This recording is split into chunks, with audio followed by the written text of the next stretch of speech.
J'ai testé 16 des pires nouveaux snacks sortis aux États-Unis et certains n'ont absolument aucun sens. Pour commencer, on a le nouveau Nutella à la cacahuète. Par contre, il n'y avait aucun goût de cacahuète, c'est juste du classique honnêtement je trouve, mais ça reste du 7,5 sur 10, c'est bon. Ensuite, on a les nouveaux Feastables, un œuf de Yoshi au chocolat blanc fourré avec du beurre de cacahuète. Énorme, mais ultra lourd. Un était mort, 5,5. Ensuite, on a les nouveaux Feastables au Galaxy Coco Crunch. Le chocolat est très bon, c'est un chocolat bien fin, et il y a des petites billes de chocolat à l'intérieur colorées, mais bon, ça rajoute du sucre un peu pour rien. 6 sur 10. Feastables nous a aussi sorti des bonbons, c'est très unique. Une très bonne surprise je trouve, les bonbons étaient plutôt bons, un goût très clean, pas trop chimique, bien fruité, 7,5 sur 10. M&M's nous a aussi sorti des tout nouveaux produits, on a pour commencer les M&M's à la cerise et au chocolat. Il y a surtout un côté chocolat noir intéressant, la cerise est un petit peu présente mais quasi inexistante, 6 sur 10. Ensuite on a des M&M's au beurre de cacahuète et à la cannelle, je trouve que c'était un petit peu fade, le goût du beurre de cacahuète était pas très présent, je vais mettre un 5 sur 10. Ensuite les M&M's au citron, c'était une tuerie, grosse dinguerie je trouve, c'est même mon produit préféré honnêtement. On a un goût très présent de citron, ça fait très pâtisserie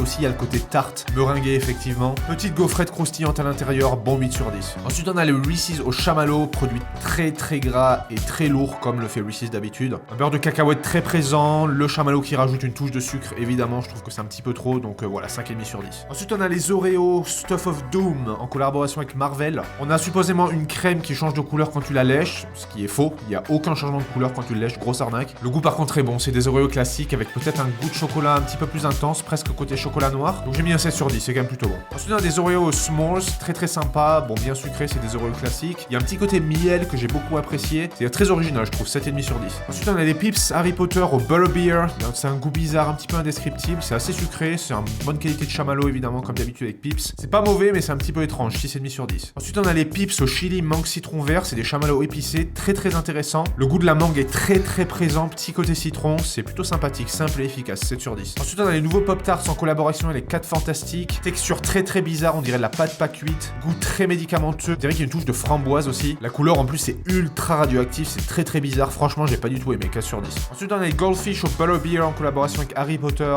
c'était très bon je trouve, goût sablé, beurré, c'est une bonne surprise franchement, 7 sur 10. Ensuite on a les Goldfish Old Bay, c'est un goût d'épices, très intéressant, la texture était un petit peu bizarre, on dirait que les trucs étaient ouverts depuis 3 mois, donc ça gâchait un petit peu tout je trouve, mais dans l'ensemble c'était pas mal, 6,5 sur 10. Et pour finir on a les Cheez-It Crunch Cheddar Jalapeno, c'était très bon, ultra intense, ça pique pas mal, c'était très lourd, la consistance du truc était très dense, mais ça reste super bon quand même je trouve, donc 8,5 sur 10. Donc voilà, franchement c'était très bon, très intéressant, des trucs vraiment absurdes. Vous pouvez me dire ce que vous en pensez dans les commentaires, et vous pourrez retrouver la vidéo complète sur ma chaîne. D'ailleurs si un de ces produits vous intéresse, vous pouvez aller sur mon site fuguebox.com.